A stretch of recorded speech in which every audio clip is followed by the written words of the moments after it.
Hey everybody, it's Mike over at Taxes and Bricks. Well, Happy New Year 2022. Over. Great year.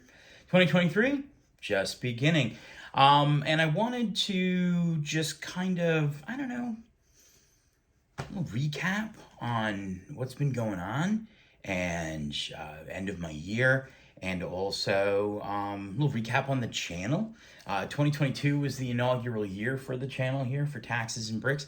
And it went through some changes kind of right away in the very beginning as I started recording videos and noticed some things that I liked and noticed some things that I didn't. There were some really stupid ideas that I had, which, I thought might be funny, but turned out weren't. And then, whatever.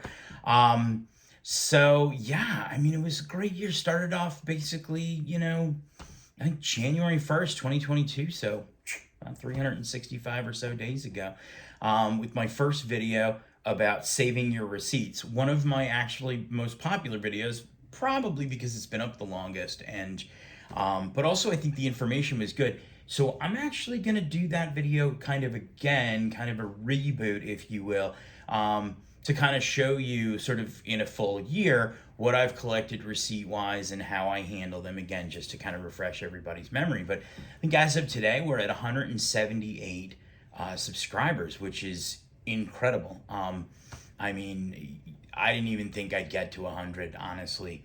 I hoped I would, and we did pretty early on, which was great. And then we got another 78 subscribers, which is awesome. So thank you for those of you who subscribed and those of you who continue to watch my videos about taxes and about Lego.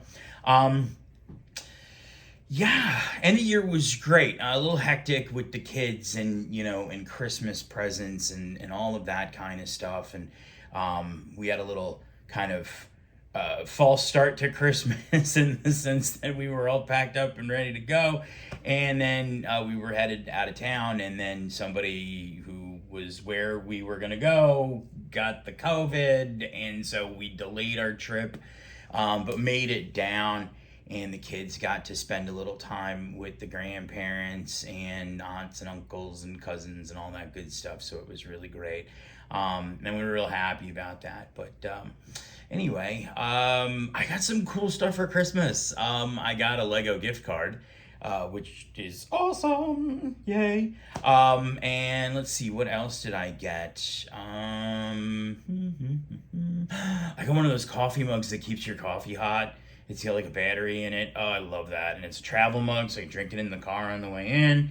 And what else did I get? I got a pair of bamboo pajama pants. If you haven't tried bamboo pajama pants, strongly recommend them. They're great. And I got a bamboo like throw blanket to go over me at night, so I stay nice and cool, keeping that sleep going. I got a few other things. I get some cool sweaters and, just a couple of other little things, but really for us, it's really just about the kids and, and making sure that they have, a good bit to open on Christmas, and they're real excited and they get the whole Christmas experience, which is nice. So, anyway, New Year's, I stayed up till about 10 and then went to sleep, which is weird for me. Not because I don't stay up on New Year's Eve to watch the ball drop. Usually do. It's in the background, and in front of me is either a laptop or a phone at the stroke of midnight, so that I can go online and order all of the midnight releases from Lego. And I did that, but I did it at 4 a.m. instead of at midnight because I was just too tired, and I figured, hey, whatever. So I ordered the Jazz Cafe, Jazz Club modular building. Every January 1st, they released the new modular building. Last year, it was, I can't remember. I haven't put it together yet because big surprise, I have such a backlog. But I think it was like a little like boutique hotel kind of thing, and I haven't put it together yet. But I will soon. I'm always way behind on everything. I buy them day one, but they sit around for a year or so. But anyway, and I got the big wave of Kanagawa, which is great. That's not the official name of it, but that's what I keep calling it. I don't know why. And I ordered the Paul Walker Fast and Furious Skyline GT. So that unfortunately was actually on back order. Everything else should be here probably today or tomorrow. But that Skyline, the Speed Champion Skyline, was on back order.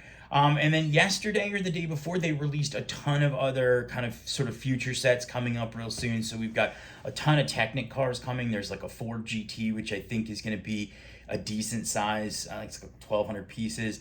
There is a Bat Cycle from Batman. There's a NASCAR that's coming out. They got a whole, like, all the March releases for all the rest of the Speed Champions that are coming out. So there's like a Porsche Le Mans car, there's a Ferrari, there's a Pagani, and then there's a McLaren 2-pack, which is kind of exciting. We're actually getting like an old school 8-stud wide F1, which is awesome. So those are all on the list of things that I want to order. And then there's also a Technic firefighter plane, you know, those big things you see that kind of cruise over forest fires, dump the water everywhere and whatever. So real excited. It looks like 2023 is going to be a great year for Lego. There's a lot of good things coming up, and so I'm real excited about that. But yeah, I mean, I think that's where we are. I mean, obviously I'm getting amped up for tax season, and we're set, we're ready to go. Office is kind of squared away. Software is all requisitioned. I mean, I've got some last kind of little bits and bobs here to deal with, and most of the next couple weeks are going to be taken up with phone calls and, you know, kind of pre-tax season appointments, getting people scheduled, et cetera, et cetera. So other than that, you know, it's just kind of status quo, starting another year again. Made a couple of resolutions. Last year's resolution was to start a YouTube channel, and I did that, and I put up a few videos, like 80 or 90 videos, which is great. This year, I mean, I'm going to keep that going, but that's not really sort of a resolution per se. But at the end of the day, this year's resolution was at night before I go to bed, I'm going to set up the coffee maker. I don't do that, or I didn't do that last year, and it's kind of a pain because even though it only takes a couple minutes, it's like it's so much nicer just to get up in the morning and like just hit that button, and within a couple minutes I got coffee, rather than having to like measure out the grinds and then put the water in and wash out the thing from the night before and whatever. So anyway, that's one of my resolutions, and I can't remember. I made another resolution and I can't remember it, so now I'm gonna apparently break it. Yeah, I don't know what it is. I'll remember and I'll get back to you on it. Anyway, so hang tight for 1 second. I'm gonna go grab the receipt box and be right back, and we'll kind of give you a little sneak peek into how I end my year and start my year receipts wise. We'll talk a little bit about the importance of receipts and keeping them, and some of the myths out there about receipts versus using your bank and credit card statements if you're ever audited or examined, those kinds of things. And kick the year off right for everybody. Maybe one of your resolutions will be to do a better job saving and storing your receipts. All right, we're back. So I apologize. The little remote that actually I used to turn this thing on and off, I don't know, out of battery, not working. So we'll just have to deal with me approaching the camera and then turning everything on again. So this is my receipt box here, and this is where I keep all of my receipts throughout the course of the year. So I have some from the last week. These are all December of 2022. And just to give you a recap from the video last January, I have a series of 12 folders in here, okay? Boom, it just says January.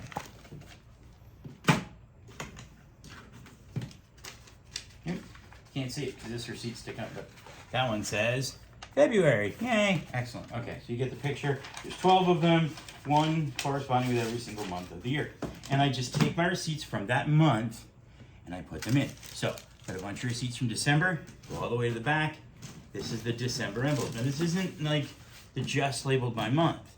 And these actual folders just stay inside this box, because what I will do is now today, now that 2022 is over, and I will have no more 2022 receipts, unless of course I find one lying around in like a box somewhere or in my wallet.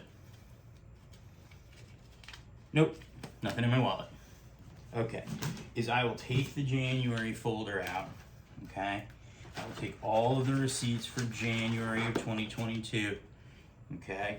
And then I will grab just a plain catalog envelope, like a big, you know, whatever it is, 9 by 12, 9 by 11, I don't know, you use whatever you want, okay?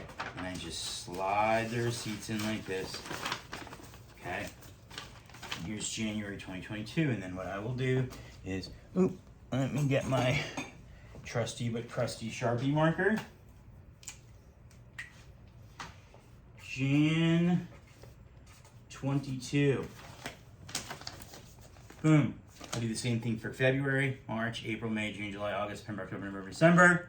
They all go into their own envelopes. And then I just have at the back of this the last couple of years worth. So, I mean, just for whatever.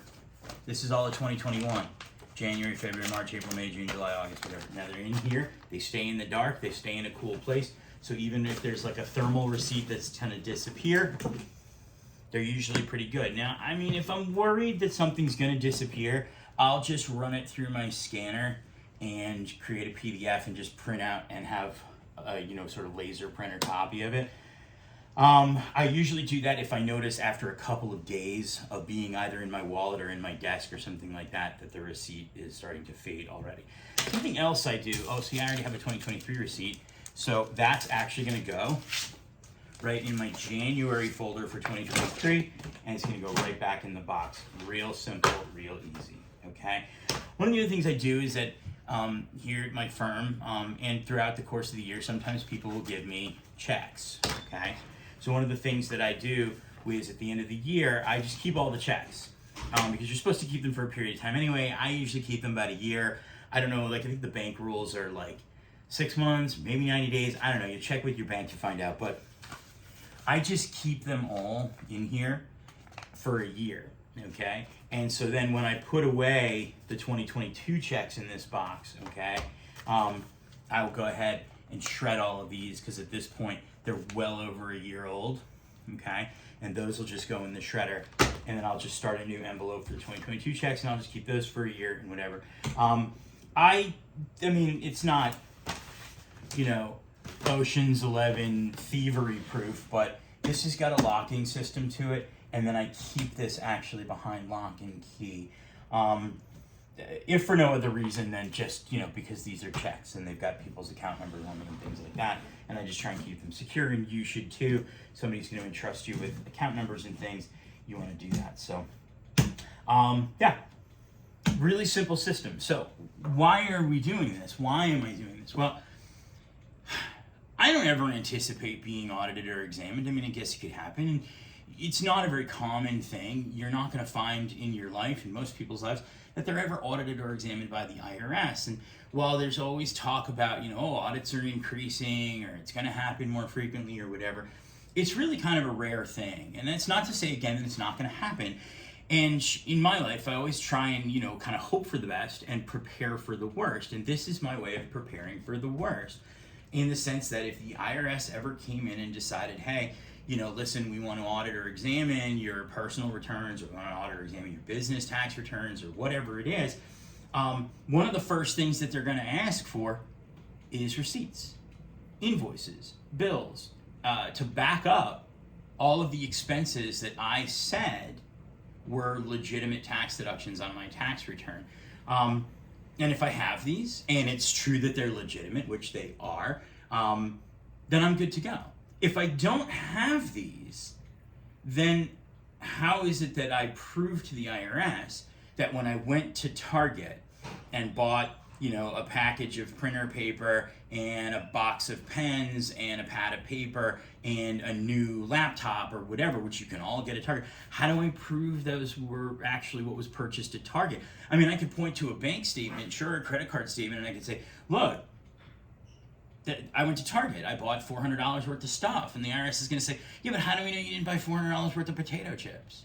How do we know you didn't buy yourself a television for your bedroom at home? How do we know you didn't buy yourself some clothing, none of which would be legitimate business expenses for my accounting firm? There are some things, of course, that couldn't be anything else. So, let's say as a tax accountant, I join a professional tax association, call it the National Association of Tax Professionals or the National Society of Tax Professionals or the Virginia Society of Enrolled Agents, whatever it is. They only sell one thing, memberships and continuing education. So the IRS is going to look at that and say, well, they don't sell potato chips at the National Association of Tax Professionals, so we're going to give you that. So in a case like that, sure, my bank and credit card statement was helpful if I don't have a receipt or backup. But again, something like Target, you could walk into an Exxon or a Mobil station or a Shell or any gas station these days, and you buy something. It may not say gasoline on your bank or credit card statement. It might just say, you know, general grocery item or something like that. And the IRS could look at it and say, well, how do we know you bought gas at Exxon? How do we know you didn't walk in there and buy toys, which they sell at gas stations, or buy yourself like a slushie, which they sell at gas stations, or buy yourself a number of different things? So you kind of have to think about it. I mean, I hate to say this, but from the IRS's standpoint, in the sense that the receipt tells you exactly what was purchased. The bank statement just tells you where you bought something, when you bought it, and how much you spent on it. But it doesn't tell you what it is. The receipt's going to tell you what it is, and that's what the IRS is looking for. Okay, so I know what you're thinking. Most people don't actually like buy anything in person anymore, and that's not, you know, a COVID thing. It's just like technology. When we buy things, is we go on Amazon. What does Amazon do after you buy something? They just send you an email with the receipt. Okay, great. You don't have to print those out if you don't want to. If you don't want to, you know, print every single online receipt out, that's fine. I have a folder in my email. Whenever I get some kind of an online confirmation that I bought something, I just move it to a folder, and it's just basically online receipts. That's what it's called in my email. And I save all of those. And if I'm, again, ever audited, in addition to these, I will go ahead and then for the auditor, if they requested it, I will print out at that time every receipt from 2022 that I got online, and then put them in with these and hand the IRS auditor, here's my January paper little things like my gas receipts and things like that, and also the online stuff from that month, okay? That is a totally acceptable thing to do. You don't have to have a printed copy of something you got by email, okay? That can be stored away until it's needed, and the IRS may say, hey, listen, we're gonna need paper versions of these, so you're gonna have to sit there and print them all out, which is kind of annoying, but you do it because that's what you do, so. That's it. You know, again, you know, I think that this is one of those things where it's like hope for the best and expect the best, but also expect the worst, and have and prepare for the worst, and have these receipts and things and online things all ready to rock and roll. And I think if you do this and these are legitimate expenses, I think you're good to go. You know, something else also, by the way, December is always the most popular folder to have receipts pulled from. Why? Because I'm often going back in here and pulling out things that I need to return. I do also keep personal receipts in these things here. I don't deduct them on my returns, but sometimes I'll walk into a store and I'll buy a lot of things if it's an expensive item that I think might end up being returned because I gave it to somebody and they didn't like it. Which happens. I will keep larger personal receipts in here. I usually separate them out from my business receipts by putting them in a separate envelope. There's only a few. It's only when I do like a really big purchase on something. But other than that, yeah. So that's it. Thank you guys for watching. I hope you found this really helpful. Happy New Year. Hope you start your new year off right. I remembered my other resolution. I'm gonna eat less gluten. I did that a bunch of years ago and I felt really, really good. So I'm gonna try and do that again. Just eat less gluten. Not free of gluten, but just less of it. I'm not a healthy, health person or whatever, not my thing, but it felt better a bunch of years ago, and you know, I feel good. You know, always feel a little better. So that was my second resolution. So set up the coffee maker at night, eat less gluten, save your receipts, kids. That's it for me. Thanks for watching, and I hope you have a great year. And I'll be back hopefully with some more tax videos, Lego videos. There's a lot of changes to the tax code. Minor stuff, but kind of important, and I want to run through it all with you. I also want to do some re-records on some of the other tax videos that I did early in 2022 because some of the numbers have changed. So I actually might take some of those down and just kind of re-record them, time permitting, of course. Still trying to slowly but surely work my way through a few Lego sets. I've only bought myself about an hour every night, so it's kind of slow going. I mean, I used to have 2 to 3 hours to build, and that meant, you know, in the span of a week, I could do 1 to 2 to 3 sets, depending on their size. A little slower going now. I'm doing like 1 every week and a half, and I'm almost done with 1, so we'll see what happens with that. But on that note, don't forget to like, subscribe. I'm gonna get in close and shut the button here and have a great day.